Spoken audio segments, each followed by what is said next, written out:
Now let us start angular displacement. In circular motion, or we can say uniform circular motion, we have discussed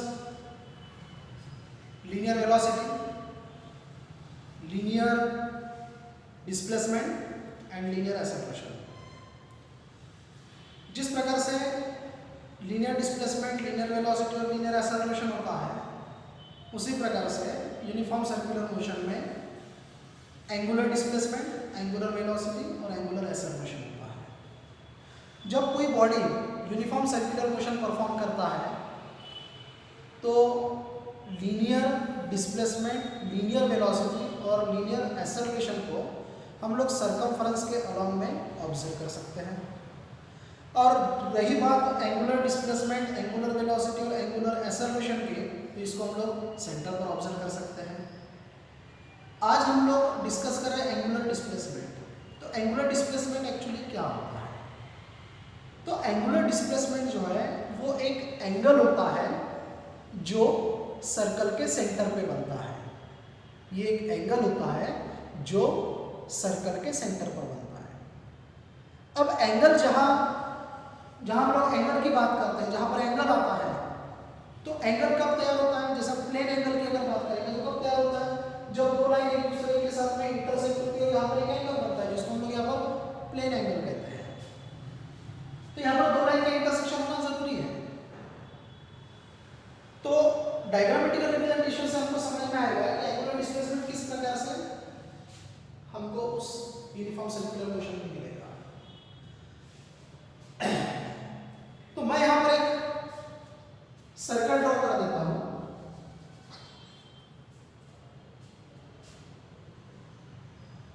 जिस circle में O centre होगा, O is the center. Let us consider A is the initial position of body and B is the final position of body. That means we are considering body is revolving in anti-clockwise direction. Body is revolving in anti-clockwise direction. मतलब यहाँ पर body जो है वो anti clockwise direction में motion कर रहा है। बॉडी एंटी क्लॉकवाइज डायरेक्शन में मोशन कर रहा है।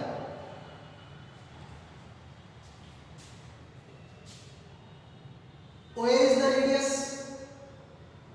अगर यहाँ पर एरो बना दिया तो ये रेडियस वेक्टर बन जाएगा। OB is the radius और यहाँ पर एरो बना दिया जाए तो ये रेडियस वेक्टर बन जाएगा। जैसे मैंने आपको बताया था कि दो लाइन जहां पर इंटरसेक्ट होती है वहां पर एंगल बनता है, तो यहाँ पर भी तो वही हो रहा है। जब बॉडी ए पोजीशन से बी पोजीशन पर जा रहा है तो रेडियस वेक्टर OA और रेडियस वेक्टर OB सेंटर पर एक एंगल बना रहे हैं, जो एंगल एंगुलर डिस्प्लेसमेंट कहलाता है।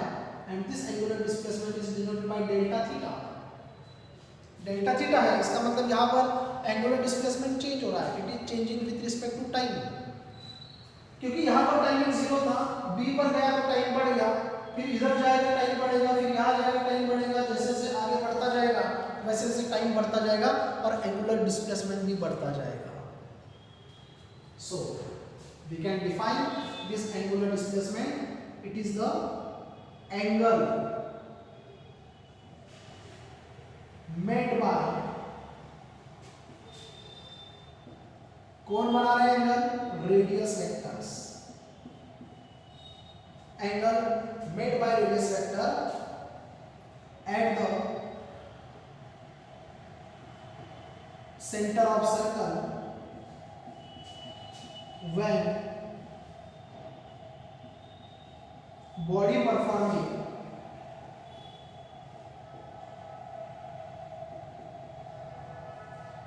UCM is called as angular displacement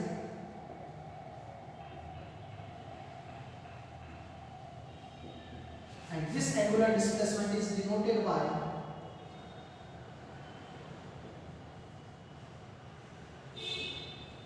delta theta और एंगुलर डिस्प्लेसमेंट डेल्टा थीटा से डिनोट किया जाएगा।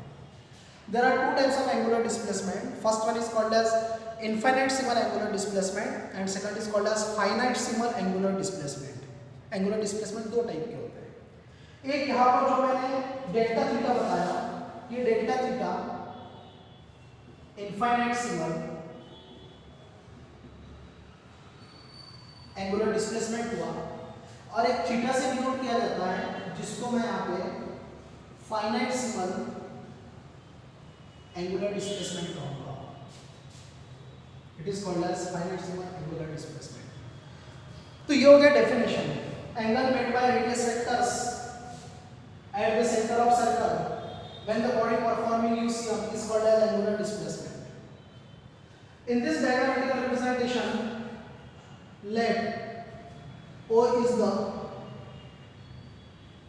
center of circle, R is the radius of circle, A is initial position, B is called as final position और यहां पर हमने O से A की तरफ एरो बनाया. This is vector OA and it is called as radius vector at point A और second यहां पर है OB. It is radius vector eight point B.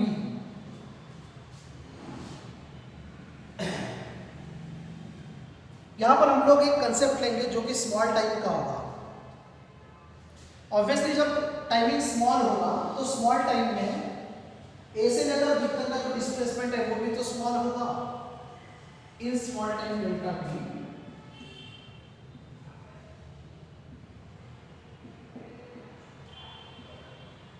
In small time delta T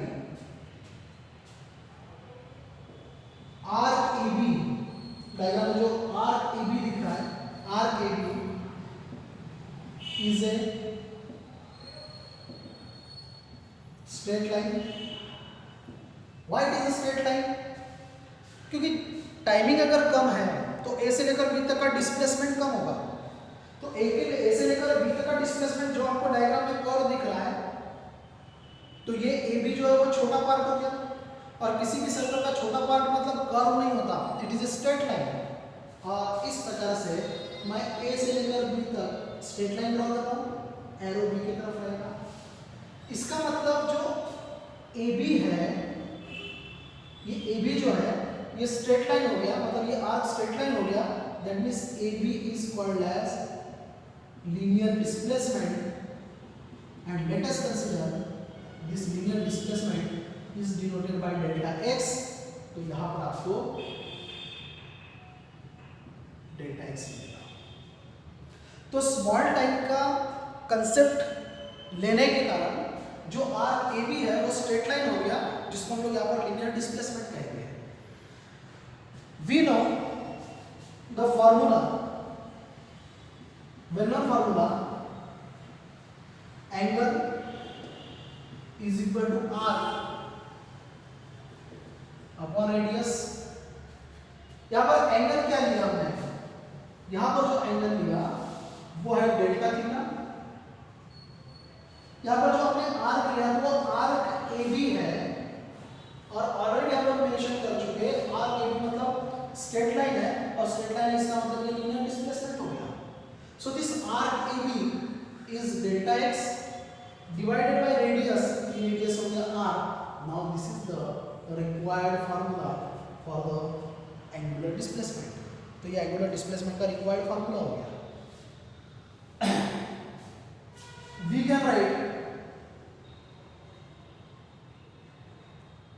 delta x is equal to delta theta into r, and in vector form this formula can be written as vector delta x, because delta x is the linear displacement, displacement is the vector quantity, इसलिए delta x vector हो गया.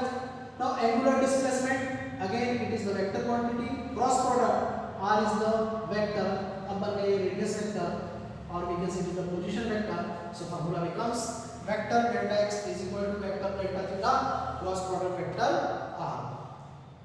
Now angular displacement is an angle, ये angle है, तो angle के दो unit होते हैं, एक होता है डिग्री और एक होता है रेडियन. जहां मैं प्लेन एंगल की बात कर रहा हूं तो इसका यूनिट होगा radian and it is shortly written as rad,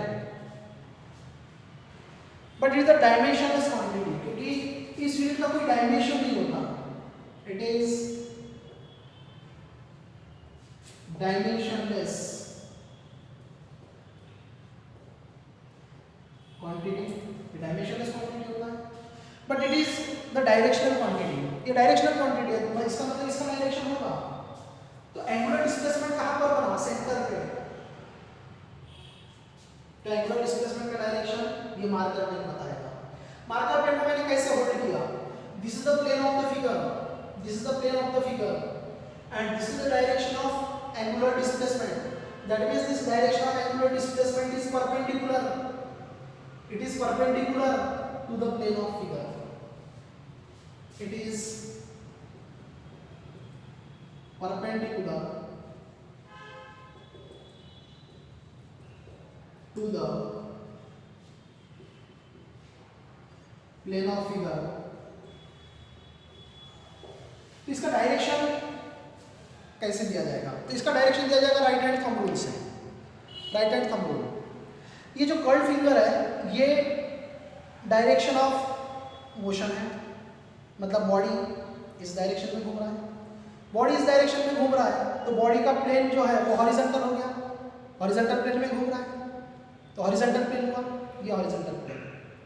लेकिन ये थंब कहाँ जा रहा है, वर्टिकली अपवर्ड जा रहा है, and this shows the direction of angular displacement.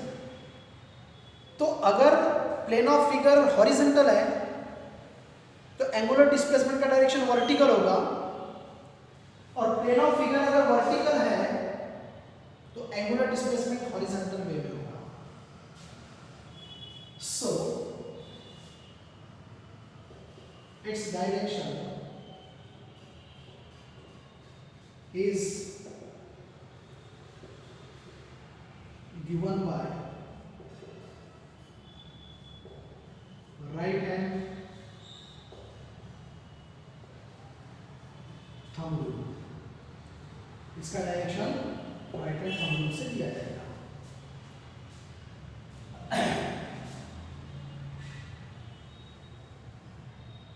ये जो सर्कल मैंने बनाया ये ओवल शेप का है, और जब हम ओवल शेप का सर्कल बनाते हैं तो उस समय ये हॉरिजॉन्टल सर्कल कहलाता है. ये जो एरो है ये एंटी क्लॉकवाइज डायरेक्शन में, मतलब बॉडी एंटी क्लॉकवाइज डायरेक्शन में घूम रहा है. This is the direction of angular displacement. Body A पर था, बाद में बॉडी बी पर गया, एंगुलर डिस्प्लेसमेंट का डायरेक्शन ये रहेगा, हॉरिजॉन्टल है और ये वर्टिकल है, this is the vertical line, this is the vertical direction. So this is about the angular displacement. Definition: infinite Simon angular displacement is a vector quantity. Finite Simon angular displacement is not the vector quantity. It is not the vector quantity. O center of circle, R is the radius, A is the initial position, B is final position. OA radius vector जब body A point पर होगा, OB radius vector जब point B point पर होगा. यहाँ पर हमने small time का कंसेप्ट यूज किया है, तो टाइमिंग अगर स्मॉल है तो R के भी स्ट्रेट लाइन होगा. अगर R के भी स्ट्रेट लाइन होगा इसका मतलब बॉडी लीनियर डिस्प्लेसमेंट परफॉर्म कर, मतलब परचेस कर रहा है, तो linear displacement is equal to delta x. हमको एक बेसिक फार्मूला पता है, angle equal to r upon radius, तो एंगल यहाँ पर डेल्टा थीटा हो गया, r के भी डेल्टा x हो गया और रेडियस r हो गया. Now this is the formula for angular displacement. अगर इसको वेक्टर फॉर्म में लिखना है तो इस प्रकार से इक्वेशन बनाओ. वैसे यहाँ पर भी हम लोग वेक्टर फॉर्म लिख सकते हैं, लेकिन ऐसा इक्वेशन बनाओ होगा और इजीली लिख सकते हैं। तो delta X is equal to delta theta into R आ गया। लेकिन बाद में जब इसका वेक्टर फॉर्म लेंगे तो ये क्रॉस प्रोडक्ट कहलाएगा। एंगल है, यूनिट रेडियन होगा, रेडियन यूनिट का डायमेंशन नहीं होगा, it is dimensionless quantity. Angle जो प्लेन एंगल या सॉलिड एंगल जो फिजिकल क्वांटिटीज है, these are called as the supplementary physical quantity। तो सप्लीमेंट्री फिजिकल क्वांटिटी का कोई डायमेंशन नहीं होगा। इसका direction right hand thumb rule से दिया जाएगा और इसका डायरेक्शन होगा it is perpendicular to the plane of figure. Plane of figure अगर हॉरिजॉन्टल है तो angular displacement vertical, plane of figure अगर वर्टिकल है तो एंगुलर डिस्प्लेसमेंट का डायरेक्शन हॉरिजॉन्टल। तो ये हो गया आपका एंगुलर डिस्प्लेसमेंट के बारे में। Thank you.